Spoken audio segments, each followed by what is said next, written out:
qui sont plus portés vers la paix et que la bande de Gaza va retrouver, je veux dire, son calme et sa paix. Alors, c'est ce que certaines personnes pensent. Libre à eux de penser cela, mais d'autres personnes, comme je viens de le dire, eh bien, pensent que, au contraire, le désir de vengeance sera tellement puissant que cette guerre ne s'arrêtera pas. Alors, Jean, on peut aussi envisager d'entendre, je veux dire, sur le boisseau, les railleries et le quolibet de certains qui lui disent, voilà, vous avez fait toute une tempête dans un verre d'eau, vous avez parlé de guerre par-ci, guerre par-là, et voilà que bien, le personnage le plus important du Hamas, et aussi celui du Hezbollah, sont éliminés. Qu'est-ce que nous devons tirer de cela, nous personnellement? De manière indubitable, la guerre aura lieu, nous le savons, la parole de Dieu le dit de manière claire, il le dit à travers plusieurs prophètes, il le dit dans Zacharie 12, Zacharie 14, il le dit aussi dans Jérémie et autres prophètes à qui Dieu a donné cette révélation concernant les événements. Jésus lui-même a dit que, eh bien, le piétinement de Jérusalem n'est que provisoire et que il arrivera un moment où cette limite donnée par Jésus pour que la ville soit piétinée, eh bien, cette limite arrive à son terme et que les nations soient impliquées dans un vaste conflit jamais égalé.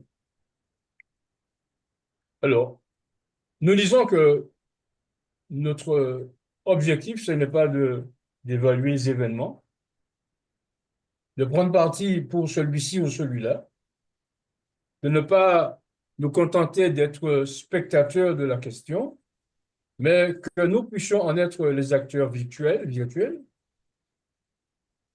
pour que, eh bien, nous sachions non seulement pour nous-mêmes ce qu'il en retourne, mais aussi que nous soyons disposés à donner une explication aux personnes qui viendraient nous poser la question là-dessus. Alors, c'est dans ce contexte que nous étudions ces prophéties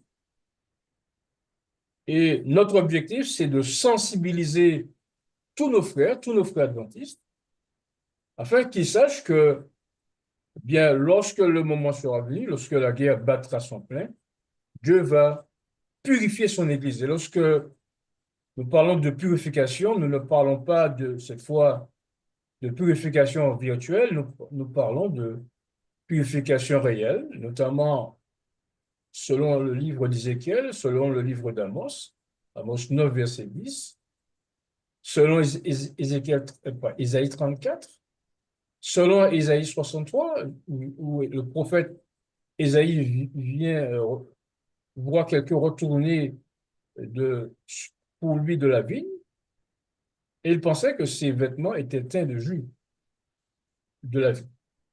Or, il se trouve que ce n'est pas le cas, il s'agit de sang. Bref, une situation, je veux dire, critique, dramatique, importante, et il nous tarde, je suis sûr que vous êtes d'accord avec moi, il nous tarde d'être déjà dans les conditions que Dieu a prévues pour que nous soyons prêts. Si d'aventure les choses devaient, je veux dire, accélérer, si les mouvements devaient se précipiter, bien que nous soyons prêts. Si l'Éternel lui-même attrait ces choses, que nous soyons prêts à recevoir le sceau et prendre notre part pour l'accomplissement des événements importants que Dieu a prédits par la parole de ses saints prophètes. Alors, donc, notre sujet, nous avons dit, c'est les 144 000 et la nouvelle alliance. Et nous mettions, je veux dire, l'accent sur le fait que, en général, la croix est au centre de cette nouvelle alliance, sans verser par le Christ à travers cette mort ignominieuse. Mais pourquoi? Eh bien, nous ajoutons à cette croix, il y a ce nombre, la terre de Palestine. Alors, Daniel va nous dire quels sont les termes que Dieu se propose de mettre sur la table dans le cadre de cette nouvelle alliance.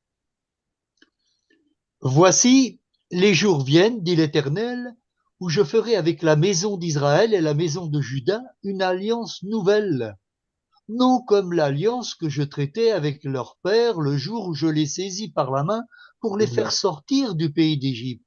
Alliance Jérémie qui 31, tremblait. verset 31. Voici les jours viennent, dit l'Éternel.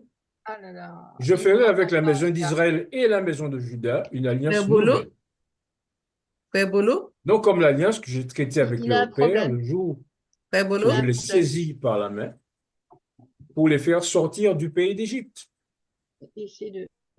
Alliance qu'ils ont violée, quoique je fusse leur maître, dit l'Éternel, Ésaïe, Jérémie Non, non, 31, il faut verset l'appeler. Là. 31 et 32. Edgar, Pour nous qui sommes habitués, oh, excusez-moi de le dire, à des généralités, c'est-à-dire mettre l'accent uniquement sur le retour de Christ, et peu d'ailleurs sur le message des trois anges et les lois du dimanche, pour les raisons que nous savons, eh bien, cela semble quelque peu curieux que nous débattions de ces sujets. Alors, comme j'ai dit, comme j'aime à dire, nous ne sommes pas, nous n'avons pas une explication telle que celle des protestants évangéliques, certains évangéliques, ou comme les témoins de Jéhovah. Lorsque nous parlons de ces événements, nous en parlons comme ayant lieu avant le retour du Christ et non pas pendant le millénium. De manière que les choses soient bien claires, nous savons que, en nous basant sur la Bible, on voit que lorsque l'apôtre Pierre parle de la venue de Christ, il dit que, de Pierre 3, 8 à 10, que les cieux, la terre passera avec fracas et les cieux avec les éléments embrasés se dissoudront.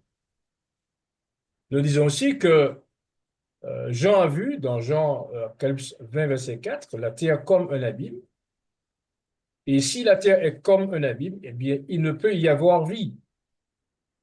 Ce sera l'état de la terre pendant le millénium. Et comparaison a été faite avec la terre à son début. En Jérémie 4, verset 20 à 23, à la différence que il n'y aura pas d'eau, puisque la terre a été tirée et formée au moyen de l'eau, comme dit l'apôtre Pierre, 2 Pierre 3, verset 2 à 3. Donc la terre sera dans un état chaotique, donc il n'est pas question de dire sur le poids des évidences données dans la Bible et même dans la tragédie, page 715, bien qu'il y ait une vie quelconque sur la terre. Donc, tous les événements dont nous parlons se passent uniquement, je veux dire, avant le retour de Christ. Edgar, s'il te Et plaît. donc, il est important pour nous de savoir, Eh, bien qu'il y a Edgar, des vérités adaptées au moment. Il va pas t'entendre. Lorsque Non, il a coupé l'audio. il s'est agi de Il ne nous l'étude entend pas. des 2300 matins, non, c'est pas qu'il a coupé l'audio. quelques années avant, on va dire quelques bons siècles avant, il y a eu les signes des temps. Lorsque Dieu a envoyé Jones et Wagner en 1888 pour porter à son église l'addition au troisième manche, il y a eu finalement ces lois du dimanche, initiées par le sénateur Henry Blair. Donc, à chaque fois qu'il y a un événement important, eh bien, Dieu, je veux dire, nous donne des éléments pour pouvoir comprendre les événements. Alors, nous sommes heureux de ce que, eh bien, face à ces événements qui se passent, nous ne soyons pas, je veux dire, sans information, puisque la Bible nous en a donné. La Bible nous en donne. Alors, je vais lire, Daniel, j'espère qu'il est là, qui va lire une déclaration en relation avec les vérités du moment. Daniel, est-ce que tu es là? Alors, je disais que nous vivons dans des temps solennels et il nous faut, en tant que peuple de Dieu, comprendre ces événements. On ne peut pas simplement les regarder sans, je veux dire, pouvoir les comprendre. Et donc, je disais aussi que chaque fois qu'il y a des événements importants, Dieu nous interpelle à travers sa parole. Et là, le sujet de ce soir, c'est 144 000 et la nouvelle alliance. Alors, pourquoi parler de ce thème? Parce que lorsqu'on lit les textes bibliques, on comprend que bien ces textes bibliques se rapportent, je veux dire, à la Palestine d'aujourd'hui. Nous avions précisé aussi que ces événements ne sont pas destinés à s'accomplir pendant le millénium, comme bon nombre d'églises chrétiennes le pensent, car la Bible est très claire, dit Jérémie 4, verset 20, je regarde la terre et elle est informe et vide. Et Jean la voit comme dans un état chaotique, exactement comme elle était au début de la création. Avec l'eau en moins, puisque la terre maintenant existe, la terre a été formée et tirée au moyen de l'eau. Ce que j'aimerais, frères et sœurs, c'est que, au terme de ces études, de la même manière que nous sollicitons, je veux dire, les personnes à accepter Jésus, à accepter la foi adventiste, à accepter le sabbat, j'aimerais que nous avancions dans notre compréhension, dans notre adhésion. Car ces études que nous faisons ne sont pas simplement destinées à être présentées, elles sont destinées à nous ancrer dans ces prophéties, lesquelles doivent nous permettre d'être prêts, pour proclamer le message du troisième âge, avec force et en puissance. Et l'exemple le plus éloquent que je puisse prendre, c'est celui, je veux dire, des disciples. Les disciples, ont marché avec Jésus, ils ont aimé la parole de Jésus, ils ont aimé Jésus, ils aimaient leur maître, et Jésus le leur rendait bien aussi. Donc, nous-mêmes, nous devons faire notre part. Comme j'aime à dire, il ne s'agit pas pour nous de sortir de l'Église. On va à l'Église, mais on est comme les disciples, on a notre petit cercle. Je veux dire, pour les disciples, c'était les 12, et puis il y avait Jésus, le maître, il y avait le trésorier, Judas, il y avait le secrétaire, Matthieu, les scribes. Donc, c'est de ça dont il s'agit. Pas seulement s'émerveiller et dire que c'est vrai, mais il faut à un moment donné prendre une décision pour y adhérer, pour que les choses puissent avancer. Car nous sommes nécessairement des missionnaires potentiels. Chaque personne est un missionnaire ou une missionnaire. Et quand vous avez compris, eh bien, à l'instar de Philippe, vous allez trouver Nathanaël, le Nathanaël d'aujourd'hui, et vous leur dites, écoutez, il y a un message particulier, Dieu voudrait que nous le comprenions, que nous le connaissions, de manière à ce que si nous y adhérons, et si nous marchons conformément à ce que Dieu requiert de nous, eh bien, nous puissions faire partie de cette joyeuse compagnie, ou sinon faire partie de cette résurrection spéciale de Daniel 12. Jésus disait, vous sondez les Écritures parce que vous pensez avoir en elles la vie éternelle. Donc, en sondant les Écritures, en reconnaissant leur véracité, eh bien, nous sommes en marche vers, je veux dire, la vie éternelle, puisque cela créa nécessairement chez nous une dynamique. Alors, pourquoi ne parlons-nous pas de ces choses, je veux dire, dans nos églises? C'est parce que nous ne reconnaissons pas qu'il y a des vérités, je veux dire, adaptées au moment. Et comme je disais tout à l'heure, lorsque Dieu a envoyé les frères A.T. Jones et E.G. Wagner, c'est parce qu'il y avait une réalité aux États-Unis. Cette réalité était la marque de la bête. Donc, Dieu a envoyé ces deux hommes et il s'agissait pour l'Église d'accepter ce message. Aujourd'hui, il y a ces événements dont l'Église ne parle pas, mais nous devons les comprendre. Et je suis certain que les gens vous demandent de quoi il s'agit. Et donc, nous ne pouvons simplement dire, oui, c'est l'accomplissement de la prophétie. Mais laquelle? Il faut que nous la définissions et non pas rester dans le vague et dans la généralité. Alors, nous allons lire une déclaration d'Ellen White qui est forte à propos et qui nous montre que à chaque moment, il y a une vérité spéciale pour le temps. Et elle dit ceci, j'espère que Daniel va pouvoir lire. Daniel, tu es là? Oui, est-ce que Alors, on m'entend là, ça va? Le problème auquel nous sommes confrontés, frères et sœurs, c'est que ces sujets dont nous parlons ne sont pas des sujets dont on parle souvent. Et pour cause, imaginez que vous êtes, je veux dire, pentecôtiste et quelqu'un s'amène en disant, voilà, nous avons parlé du troisième ce matin. Vous allez bien sûr regarder cette personne avec de grands yeux. Il dit, mais qu'est-ce qu'il prend? Ce qu'il prêche, c'est pas notre doctrine. La même chose se passe si un adventiste va un temple juif des pentecôtistes, témoin de Jéhovah, ou qui dit, voilà, que quand le Christ revient, ben, il n'y aura personne sur la terre. Donc, ceci pourrait surprendre. Encore que l'exemple soit mal choisi, puisque ces sujets sont des sujets qui n'ont pas de base biblique. Quelle est finalement notre situation?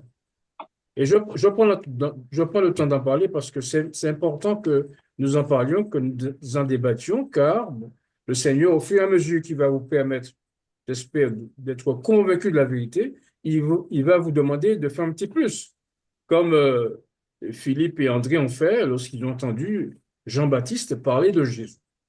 D'ailleurs, c'est le thème de la leçon de cette semaine. Alors, lisons ce texte et cherchons-en les points importants. Vas-y, Daniel, s'il te plaît.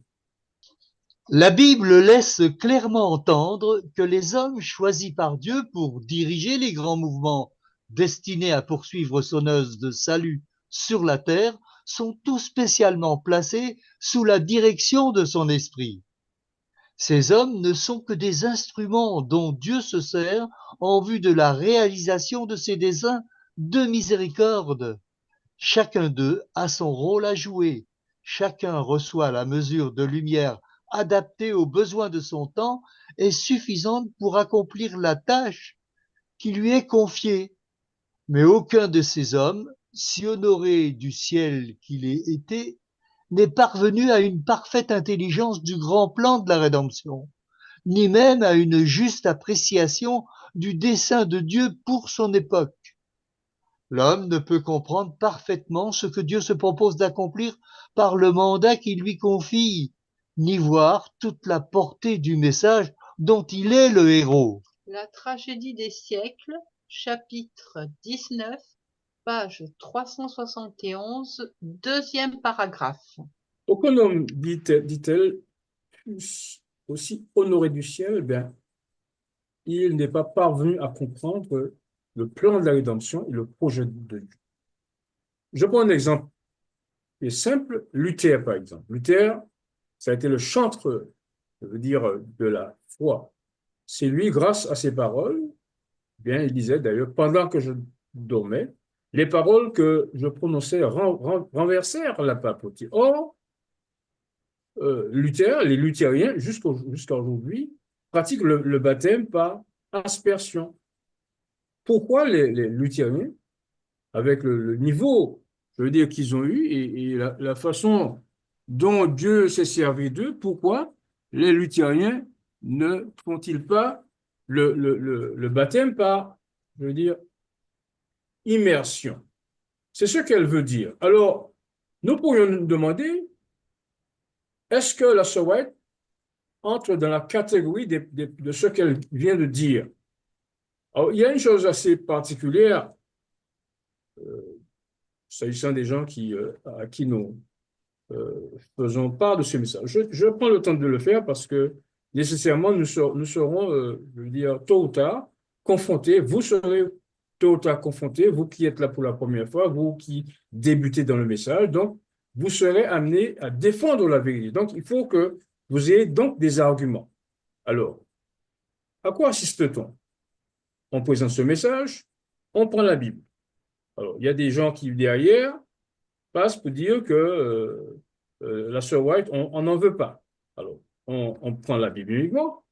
Et lorsqu'on présente des évidences bibliques, bien évidemment dans le cadre de la vérité, les gens disent, mais au fait, est-ce que la sœur White en parle? Ah, est-ce que la sœur White en parle? Ben non, elle n'en parle pas. Il y a des textes intéressants, notamment le texte du second Exode, il y a les textes concernant le Grand Cri, elle en parle, mais elle n'entre pas dans les détails comme nous le faisons aujourd'hui. Alors, qu'est-ce à dire? Alors, eh bien, elle-même entre dans cette catégorie lorsque, eh bien, lorsqu'on compare certains textes, notamment ceux de l'Ancien Testament, eh bien, on réalise que, bon, ça ne cadre pas nécessairement avec la parole des prophètes. Ça ne veut pas dire qu'elle est un faux prophète. Ça veut dire qu'elle a reçu une lumière correspondant au temps dans lequel elle vivait. Et si on oublie ça, eh bien, finalement, on va faire quoi? Eh bien, on va rejeter et la Bible, la Sowed, on dit finalement, il y a trop de confusion, je m'en vais, etc. Bref. Mais ce qu'il faut comprendre, c'est que Dieu avance pas à pas et il a une vérité adaptée au moment où nous sommes. Malheureusement, notre Église n'a pas de vérité pour ce qui se passe là-bas.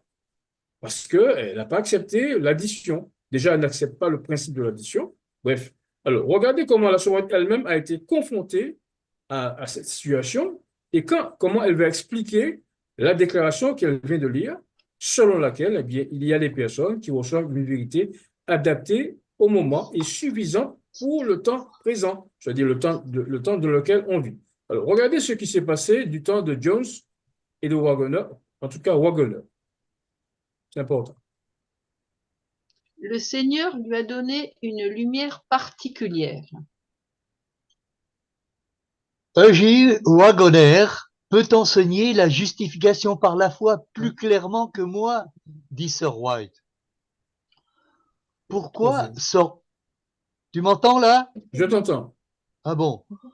Pourquoi Sir White, dis-je, voulez-vous dire que E.J. Waggoner peut l'enseigner mieux que vous, avec toute votre expérience? Sir White a répondu, oui, le Seigneur lui a donné une lumière particulière sur cette question. J'ai voulu y apporter davantage de lumière, mais je n'aurais pas pu le faire aussi clairement que lui. Alors, signé et attesté par J.S. Wasburn le 4 juin 1950, Hagerstown, Maryland. Est-ce que je continue l'autre partie? Une petite pause. Alors, merci. Lorsqu'on lit cette déclaration, ben, on voit que les frères se sont tournés vers la sœur White lorsqu'il s'est agi de comprendre la justification par la foi. Et voilà que Ellen White dit non, non, non, moi je peux le faire, mais je n'ai pas suffisamment de lumière, de maîtrise du sujet. Et ce que je peux faire, c'est que vous en remettre au frère Waggoner parce que Dieu lui a donné une lumière spéciale. Autre texte, elle parle elle-même maintenant. Là, c'est un rapport d'une entrevue. Maintenant, elle va parler dans la colonne de droite. Lorsque frère Waggoner a exposé ses idées lors de la conférence de Minneapolis, c'était le premier enseignement clair sur le sujet provenant de l'œuvre humaine que j'avais entendu, à l'exception de la communication entre moi-même et mon mari. Je me suis dit que c'est parce que Dieu me l'a présenté en vision que je le perçois si clairement, et qu'ils, les frères de Battle Creek, ne peuvent pas le percevoir parce que cela ne leur a pas été présenté comme ce fut mon cas. Ellen White, manuscrit, volume 5, page 1189.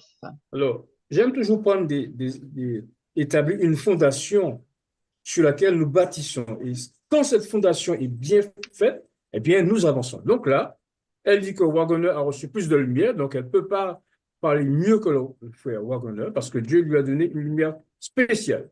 Maintenant, elle dit que voilà, lorsqu'elle a entendu le frère Waggoner, alors, moi qui connais l'histoire, je sais que elle avait essayé déjà d'introduire ça au frère et finalement, rien n'y a fait. Il a fallu l'arrivée du frère Waggoner, eh bien, on sait que ce que cela a donné, puisque les frères, d'une manière générale, les frères dirigeants ont rejeté le message de Waggoner pendant 2 années. OK, alors, maintenant, nous sommes en train d'étudier un sujet qui est nouveau et qui pourra nous poser des difficultés par rapport à ce que nous avons entendu précédemment. OK? Alors, de quoi il s'agit? Pour que nous comprenions l'articulation qu'il y a entre le fait que Dieu doit créer, je veux dire, un abri sur la terre, par exemple, pour que les Martiniquais, les Guadeloupéens, les Haïtiens ne meurent pas je veux dire, dans la disparition des îles, pour que les personnes qui pensent que nous allons aller dans les montagnes et campagnes nous protéger, eh bien, ne disparaissent pas. Parce que la Bible dit, je veux dire, Apocalypse 16, versets 20 à 21, toutes les îles s'enfuient et les montagnes ne furent pas retrouvées. Alors, est-ce que nous allons nous entêter à dire que oui, nous allons nous cacher dans les montagnes, alors que la révélation, attention, Jésus lui-même vient instruire Jean en lui disant, voilà, que toutes les montagnes, Apocalypse 16, versets 20 et 21, s'enfuient, toutes les îles s'enfuient et toutes les îles, pas une seule, toutes les îles s'enfuient et les montagnes ne furent pas retrouvées. Donc, qu'est-ce que cela veut dire? Cela veut dire que Dieu doit nous donner des éléments nous permettant de comprendre les événements qui vont lieu et à quoi cela va servir, sans quoi nous serons sans réponse et nous échinerons à répéter des choses finalement qui n'ont pas de base biblique, qui ne sont pas appuyées par la parole de Dieu, bien évidemment. Alors, est-ce qu'en son temps, elle avait reçu toute la lumière? Et est-ce qu'elle avait reçu la révélation pleine et entière sur l'ange d'Apocalypse 18, dont le thème, justement, est d'appeler les gens à sortir de Babylone et de démontrer que Dieu aura un lieu, c'est ça le thème, afin que vous n'ayez point de part à ses péchés, participez point à ses péchés, et que vous n'ayez point de part à ses fléaux. Il faut que nous soyons, je veux dire, ouverts et pour comprendre ce que nous faisons et ce que Dieu voudrait que nous connaissions.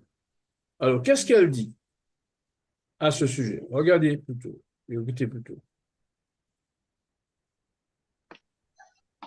Nous n'avons pas vu de lumière répondant à cette description. Plusieurs m'ont écrit me demandant si le message de la justification par la foi est le message du troisième ange. Et j'ai répondu, c'est le message du troisième ange en vérité.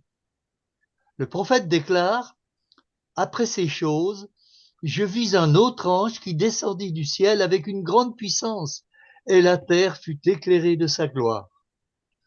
L'éclat, la gloire et la puissance seront associés au message du troisième ange en démonstration de l'Esprit de Dieu. La conviction suivra partout où il sera prêché. Comment nos frères sauront quand cette lumière parviendra-t-elle au peuple de Dieu? Jusqu'à présent, nous n'avons pas vu de lumière répondant à cette description. Dieu a une lumière pour son peuple, et tous ceux qui l'accepteront verront combien il est odieux de demeurer dans une condition de tiédeur spirituelle. Revue Interrold du 1er avril 1890, page 8. Bien sûr, j'aimerais que dans les veilles de la nuit, vous réfléchissiez à ce que nous avons vu ce soir. Nous ne sommes pas je veux dire, dans le général. Nous sommes dans le sérieux. Nous voulons comprendre le projet divin. Et lorsque finalement nous sommes dans notre temple en train de louer Dieu, est-ce que finalement Dieu apprécie notre louange? Est-ce que lorsque nous entendons des choses qui sont contraires à la parole de Dieu, contraires à l'esprit de prophétie, est-ce que Dieu, je dis, approuve? Est-ce que nous ne jouons pas, excusez-moi du terme, est-ce que notre salut n'est pas en danger? Donc, ce sont des choses sérieuses que nous faisons. Enfin, non, je parle du général, hein, d'ailleurs, je ne vois personne. Je suppose que tout le monde est sérieux. Mais je veux dire que, voilà, Dieu nous amène quelque part, il nous dit, voilà ce que je vais faire. Alors, remarquez que nous sommes en 1890. Elle dit que nous n'avons pas encore reçu de lumière qui réponde à cette description. Alors, Élément a beaucoup écrit, je veux dire, de 1144 à 1890, et là, elle dit que nous n'avons pas reçu de lumière qui réponde à cette description. Donc, si nous n'avons pas reçu de lumière, puisque c'est dans la Bible, il faut que nous trouvions la réponse. Et pour cause. Par exemple, là, nous sommes dans les années où elle disait, par exemple, ne travaillez pas le dimanche, faites du travail missionnaire. Alors, quand on voit ça, on va dire, oui, Sir White a dit aujourd'hui, ne travaillez pas le dimanche. Non, parce qu'elle a dit cela dans un contexte particulier où il y avait des gens qui passaient, qui visitaient et qui montraient et qui regardaient, surveillaient les gens qui travaillaient le dimanche. Et ces personnes étaient mises en prison. D'ailleurs, à la page 26 ou 36 du livre Lever les yeux en haut, elle parle des frères qui étaient déjà en prison et qu'il fallait, je veux dire, secourir de la prison en payant l'amende. Vous comprenez bien que si ça doit se passer pendant la mort de la bête, inutile de dire qu'on ne peut pas payer d'amende, sans quoi on prendrait la marque de la bête. Donc, tout cela nous permet de comprendre que Dieu a une addition qui nous permette de comprendre les choses et que ces choses soient en accord avec la logique et avec le sérieux de la vie. Alors, je reviens sur ma fameuse guerre. Alors, Annie est mort, l'autre, Anouar est mort. Il y a encore plein de personnes là qui sont là en attente. Alors, on parle de nommer le frère de Aya Sinoa. Et il y a des jeunes pousses dont on dit finalement qu'ils sont animés, qu'elles sont les pousses animées de l'esprit de vengeance. Alors, qu'est-ce qu'on va faire? Alors, sans oublier qu'on a parlé de Gaza, on a parlé du Liban, mais le nœud du problème, ce n'est ni Gaza, quoique Sophonie parle, ni le Sud-Liban, quoique, je veux dire, Zacharie 10 dit que nous allons nous approprier le Liban quand sera le temps, mais le nœud du problème, c'est la Cisjordanie. Alors, voilà ici une représentation de la Cisjordanie. On ne peut pas de vue que notre sujet, c'est quoi? Eh bien, en relation avec la nouvelle alliance, les 144 000 et la nouvelle alliance. On ne perd pas de vue l'objectif puisque nous allons voir que la nouvelle alliance s'inscrit, en tout cas celle dont nous allons parler ce soir, s'inscrit dans le cadre de la Palestine, la terre que Dieu a donnée à nos pères. D'accord, très bien. Donc, vous avez ici la partie en jaune. C'est la partie donnée à Israël en 1848. Au lendemain, il y a une contestation sur la date de 48.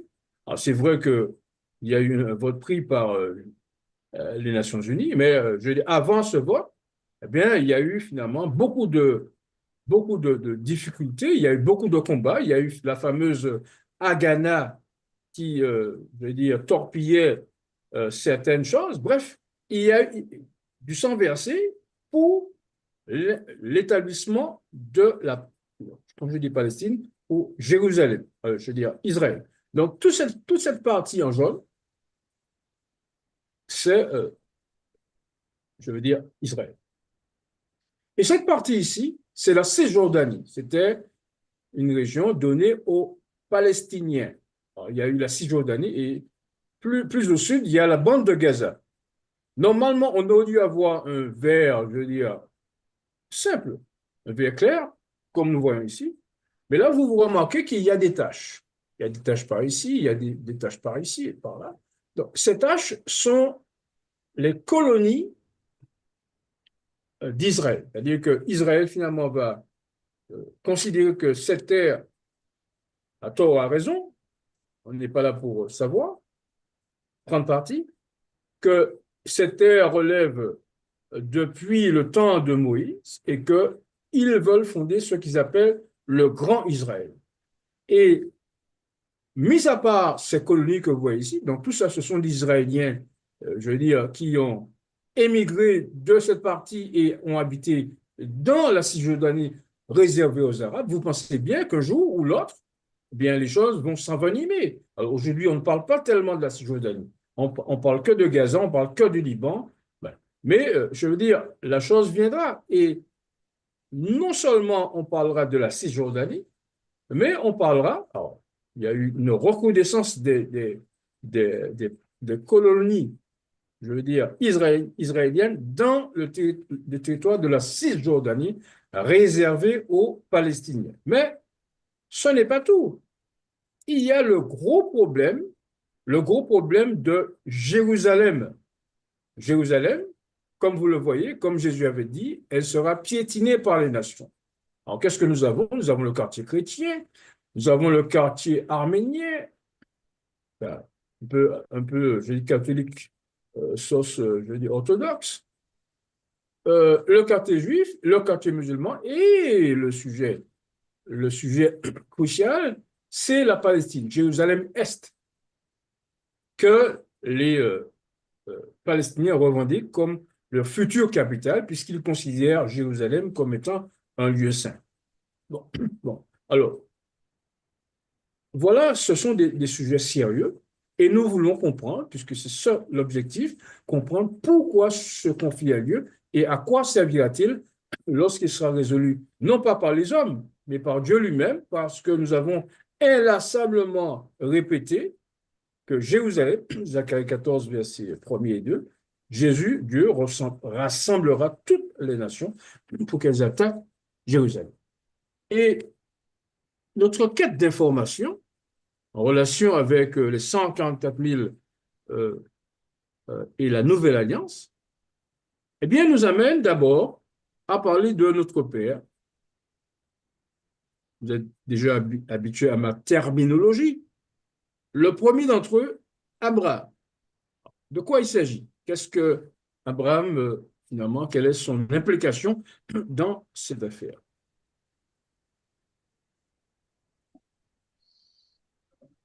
Marche devant ma face et sois intègre. Lorsqu'Abraham fut âgé de 99 ans, l'Éternel apparut à Abraham et lui dit, « Je suis le Dieu Tout-Puissant. Marche devant ma face et sois intègre. » Genèse chapitre 17, verset 1er. Comprenez bien, frères et sœurs, l'objectif de Dieu. Dans le cadre de cette fameuse nouvelle alliance dont nous allons parler en relation avec les 140. Dieu ne lui a pas dit simplement, écoute, tu vas sortir de là, tu vas quitter la Mésopotamie, tu vas arriver à Haran ou à Charan, et tu vas redescendre, et puis tu vas finalement t'installer avec tes propos, etc. Donc, Dieu avait un objectif, et c'est pourquoi il lui dit, sois intègre. Donc, l'intégrité, la justice je veux dire, d'Abraham était le plan que Dieu avait. Il voulait que cette terre soit habitée de personnes intègres. Et non seulement il devait être intègre, mais il devait faire en sorte que sa famille le fasse aussi. Et c'est ainsi, d'ailleurs, je pense à la question de la sœur Elsa. Pourquoi Dieu imputa-t-il Abraham à justice? Pourquoi Dieu considéra-t-il Abraham comme juste? Voilà la réponse à cette question.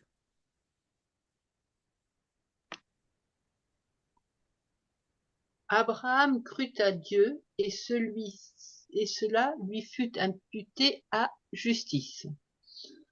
Alors la parole de l'Éternel lui fut adressée ainsi. Ce n'est pas lui qui sera ton héritier, mais c'est celui qui sortira de tes entrailles qui sera ton héritier. Et après l'avoir conduit dehors, il dit, « Regarde vers le ciel et compte les étoiles, si tu peux les compter. » Et il lui dit, « Telle sera ta postérité. » Abraham eut confiance en l'Éternel qui le lui imputa à justice. Genèse chapitre 15, versets 4 à 6. Vous remarquerez que Dieu n'avait pas encore demandé, nous sommes au chapitre 15, on est au début là, si je peux dire.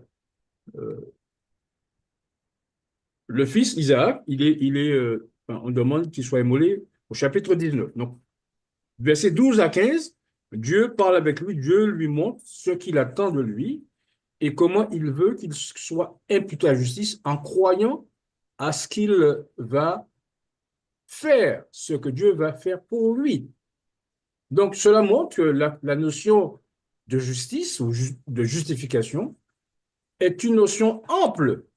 Alors, on la limite seulement à l'amour du Christ, à ce sang versé et à cette acceptation de ce que Christ vint pour mourir pour nous et pour que nous devenions en lui justice de Dieu. 2 Corinthiens 5, verset 20, il dit que celui qui n'a pas connu le péché, il a fait devenir justice pour nous afin que nous devenions en lui justice de Dieu. Là, on n'est pas encore dans ce cadre-là. Ce n'est qu'après que Dieu va développer. Et on sait que Abraham, lorsqu'il est parti offrir Isaac, il a dit aux hommes, là, restez là, nous allons monter et mon fils et moi reviendrons.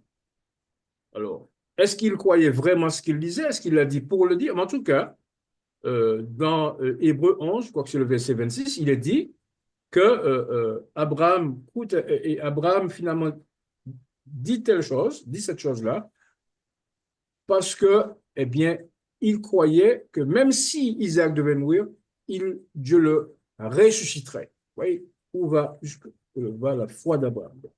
Pour revenir sur ce que nous disions, Abraham croit à Dieu, c'est-à-dire de quitter ce pays. Je vais te donner une descendance qui va nous amener à la descendance, c'est-à-dire Christ, Galates 3. Donc, il a cru à Dieu et ça y est, il est devenu juste. Alors, non seulement il devait le faire, mais non seulement il fut imputé à justice, mais sa descendance, je parle de sa progéniture, ses progénitures, puisqu'il y a eu d'autres, avec Keturah notamment, qu'est-ce qu'il devait faire et quel est le sort qui leur était réservé et quel était leur mandat? Afin qu'ils pratiquent la justice et la droiture. Alors l'Éternel dit, cacherai-je à Abraham ce que je vais faire? Abraham deviendra certainement une nation grande et puissante, et en lui seront bénies toutes les nations de la terre. Car je l'ai choisi afin qu'il ordonne à ses fils et à sa maison après lui de garder la voie de l'Éternel en pratiquant la droiture et la justice, et qu'ainsi l'Éternel accomplisse en faveur d'Abraham les promesses qu'il lui a faites. Genèse chapitre 18, versets 17 à 19. Ceux qui ont des enfants et dont ils voient que les enfants suivent des voies détournées sont certainement, je veux dire, affligés en leur âme. Car Abraham crut à Dieu et cela lui fut imputé à justice. Et ensuite, eh bien, ses fils devaient faire la même chose, garder la voie droite et pratiquer la droiture et la justice. Et donc, ce sont des choses importantes. Moi, je n'ai pas eu d'enfant, mais bon, le problème se pose pour les parents qui voudraient que leurs enfants suivent les voies droites. Donc, Abraham crut à Dieu et cela lui fut imputé à justice. Il devait avoir des enfants, finalement, qui devaient le faire. Et c'est pourquoi Dieu a veillé à ce que certains de ses enfants, notamment dans le choix de leur compagne, de leur femme, de leur épouse, eh bien, qu'ils choisissent la voie que Dieu avait donnée. Donc, voilà notre point de départ. Il quitte Ur en Chaldée, il arrive à Charan et Dieu lui dit, écoute, je vais te donner cette terre. Et tes enfants devront être les enfants justes. Mais la terre est importante. Aujourd'hui, finalement, on n'y prend pas garde parce qu'on n'a pas encore compris l'objectif. Mais j'espère que lorsqu'on aura compris l'objectif, eh bien, on va écouter chaque jour, chaque minute, ce qui se passe là-bas, de manière à ce que nous soyons prêts à suivre Dieu où qu'il nous amène, comme dirait l'Apocalypse 14, ils suivent l'agneau partout où il va. La suite, en relation avec la terre, la voilà. Je te donnerai ce pays en possession. L'Éternel lui dit encore, je suis l'Éternel qui t'ai fait sortir d'Ur en Chaldée pour te donner en possession ce pays. Genèse chapitre 15, verset 7. Les terres ne se vendront point à perpétuité, car le pays est à moi, car vous êtes chez moi, comme étrangers, et comme habitant. Lévitique chapitre 25, verset 23.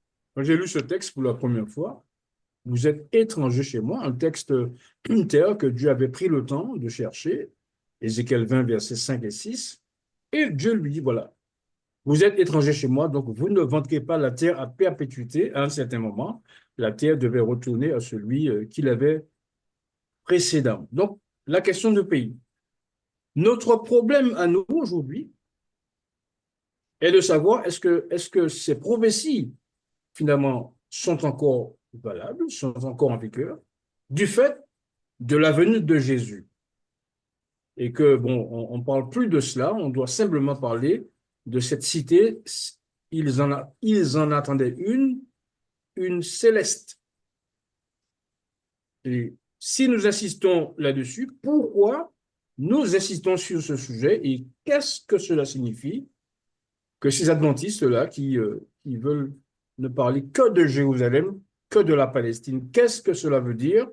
Est-ce qu'ils ont raison? Est-ce qu'ils ont tort? En tout cas, nous avons quand même des éléments, car nous savons que les îles s'enfuiront, les montagnes ne seront pas retrouvées, les campagnes ne serviront à rien, et je crois que c'est dans la date du 22 juin du livre Maranatha, elle dit que c'était inutile de faire des provisions. Le Seigneur, elle dit, m'a maintes fois montré qu'il est inutile de faire des provisions pour le temps de détresse, car non seulement eh bien, les choses vont être chères, et deuxièmement, les méchants voudront les ravir de nos mains, et attention, elles feront ces nourritures des vers, à l'instar de la manne que l'on conservait le 6e jour pour ne pas suivre la volonté de Dieu.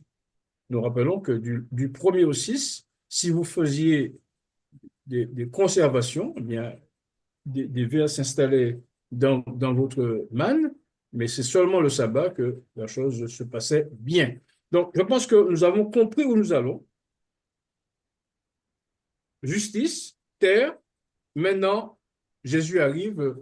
Qu'est-ce que la terre? Quel est l'importance de cette terre? Alors, il y a un point que je voudrais souligner, c'est que on néglige, je veux dire, l'importance de ce don donné je veux dire, aux Hébreux, en commençant par Abraham.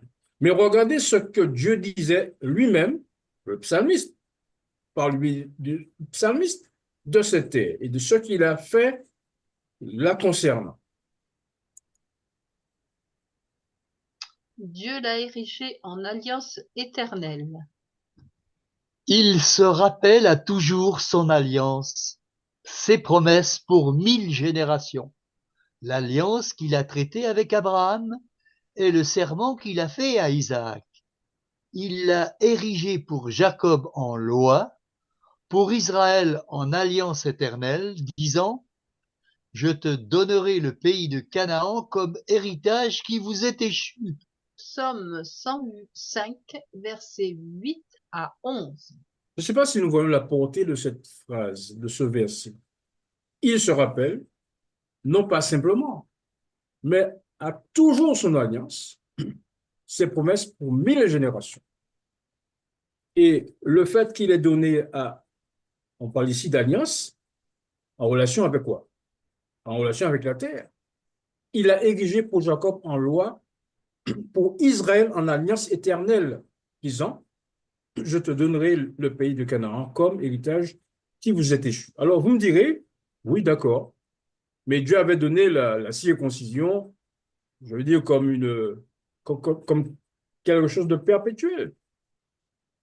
Et que cette circoncision devait durer de manière, je veux dire, prolongée, jusqu'à ce que, comme dit l'apôtre Paul dans Hébreux 9, versets 10 à 11, jusqu'à une époque de réformation. Donc, on pouvait faire la circoncision depuis Moïse jusqu'à ce que bien Jésus vienne et mettre un terme à cette, je veux dire, loi. Excusez-moi, est-ce que c'est pas la même chose que le psalmiste le dit, c'est-à-dire que, excusez-moi, tant jusqu'à une époque prolongée, eh bien, jusqu'à la mort du Christ, eh bien, on ne parle plus de cette possession de la terre. Et d'ailleurs, lorsqu'on voit que le temple a été détruit, on pourrait se demander, mais ça y est, c'est fini, on ne parle plus de cela, on passe à autre chose. Alors, je rappellerai juste dans le même souffle que Jésus disait que Jérusalem serait piétinée par les nations jusqu'à ce que le temps des nations soit accompli. Ainsi donc, nous sommes devant cette, je veux dire, difficulté. Qu'est devenue cette alliance qui était censée être éternelle? Et qu'adviendra-t-il de cette terre dans l'avenir? Alors, je regarde mon réveil, je vois qu'il est 9 heures. Je ne sais pas si un peu ce problème avec la gorge là. Je ne sais pas si on poursuit ou on réserve finalement le développement en espérant que vendredi prochain, si Dieu veut, nous n'ayons pas ces difficultés, je veux dire, audiovisuelles. Alors, laisse cela, excusez-moi, à l'approbation, à l'appréciation de chacun, Christine, qu'est-ce que tu remets? en m'excusant encore de cette situation. Ok, j'ai remis les micros afin que les gens puissent répondre d'eux-mêmes. Voilà, c'est ça. Moi, je suis pour de continuer. Moi aussi. Nous aussi. Ça me dérange pas. Si le frère Bolo n'est pas fatigué. Si le frère C'est bon Bolo de veut continuer. continuer, pourquoi pas? Je pense que le frère, Ça dépend du frère Bolo, de sa Le famille. frère Bolo a mal à sa gorge là en ce moment. Hein, je pense que le mieux, c'est de le laisser récupérer et de oui. reporter. Tout à Soyons fait. raisonnables. On va faire comme ça. On va faire comme ça. Et puis, vendredi prochain, on posera aussi la question. On peut prier et puis on clôture. Voilà. Bon. Ok. Parole de sagesse. Voilà. Eh bien, très bien. Alors, n'oubliez pas, réservez vos moments des questions pour sabbat prochain, si Dieu veut. Et frère Bolo fera un réel plaisir de vous répondre. Désolé encore, hein. Alors, merci, Christine. Que Dieu soit béni. Nous allons terminer. Hop là. Voilà. Alors, nous allons prier pour terminer. Alors, je veux bien demander à frère Lucien de prier pour nous, s'il te plaît. Prions. Notre Dieu, notre Père, à cet instant est venu devant toi. Nous te remercions, Seigneur, pour cette étude que tu nous as permis d'avoir ce soir. Nous voulons, Seigneur, que tu puisses sceller ces paroles dans notre entendement, dans notre cœur, éternel, mon Dieu. Nous savons que rien n'est impossible. Cela peut paraître incompréhensible, mais nous savons, Seigneur, que tu ne fais rien sans ne pas avoir averti, Seigneur, tes serviteurs, les prophètes. Et tu tiens, Seigneur, à ce que nous soyons au courant, Seigneur, des choses à venir, que nous soyons au courant des choses que tu dois faire, Seigneur, pour ton peuple. Alors, Seigneur, merci pour cette attention, merci pour cet amour, Seigneur, qu'à travers, Seigneur, tous ces messages, puisque c'est un message d'amour, de bonté envers ton peuple, éternel, mon Dieu. Alors, scelle ces paroles dans nos cœurs et dans notre esprit, Père. Merci pour ce saint sabbat que tu nous accordes. Merci pour ce jour à part, éternel, mon Dieu. Merci pour cette alliance que tu fais avec nous, éternel, mon Dieu, à travers ton saint sabbat. Garde-nous ce soir. Sois avec le frère Bolo, Seigneur, pour sa voix pour vendredi prochain. Sois avec chacun d'entre nous, éternel mon Dieu. Garde-nous en cette nuit, qu'elle soit paisible et agréable et que demain nous puissions, Seigneur, par ta grâce, ouvrir les yeux et te rendre gloire en toutes choses, Père. Louange, honneur et gloire te soient dus. Ce sont ces grâces que je te demande au nom de Jésus et pour ta gloire. Amen. Amen, amen, Amen. Amen. amen. Merci. Amen. Étant donné que nous devons être tempérants en toutes choses, Amen. alors merci pour Frère Bolo que vous lui avez permis de s'arrêter et pour reprendre vendredi prochain, si Dieu veut. Alors, Frère Bolo, Amen. fais en sorte, par la grâce de Dieu, que tu reposes ta voix et que tu nous reviennes en pleine forme. Et qu'aussi que Dieu bénisse la technique parce que c'est pas évident qu'il y a des petits pas. L'Éternel permettra que les choses puissent se faire malgré tout. Amen. Et bonne soirée à tout le monde et bon sabbat en Bonne Jésus-Christ. soirée. Merci. Bonne Bon sabbat pour tous. Bon sabbat. Bonne soirée. sabbat. Bonne soirée, tout le monde. Sabbat Bon tout le monde. sabbat. Bon Bon sabbat. sabbat. Bon sabbat. Bah, ma soeur. Nouveau venu. Bon sabbat. Ça, c'est pour Annie et Daniel. Annie et Daniel, Merci. j'ai recueilli un bébé. Bon sabbat. C'est Mozart. Non, c'est un petit bébé. Annie et Oh, Roger, Ah bon. bon. vous allez faire concurrence à Patou. Ah Oh bon? là là là Oui, là. parce Qu'est-ce qu'il est que beau. Patou, il en a petit. 2 millions aussi, comme Ah ça. bon? Il est trop beau, Ah, lui, qu'est-ce qu'il est Sabat. beau. Il est trop beau. Oh là là. Ouais, il est mignon. Il est mâle ou une femelle? C'est un mâle. Hein. C'est un petit mal. Ah. Ah, il est Patrice. magnifique, tout blanc Ah comme ouais. ça, avec des Ouais, petites ouais. taches noires. Patrice, peux-tu arrêter le YouTube, Ouais. s'il te plaît? Il a été Ouais. abandonné par Oui, sa oui, de toute mère. façon, je coupe hein, sur YouTube. Patrice, arrête Voilà. le YouTube. Je le nourris au biberon. Hein. J'ai entendu. Oh là, va dis donc.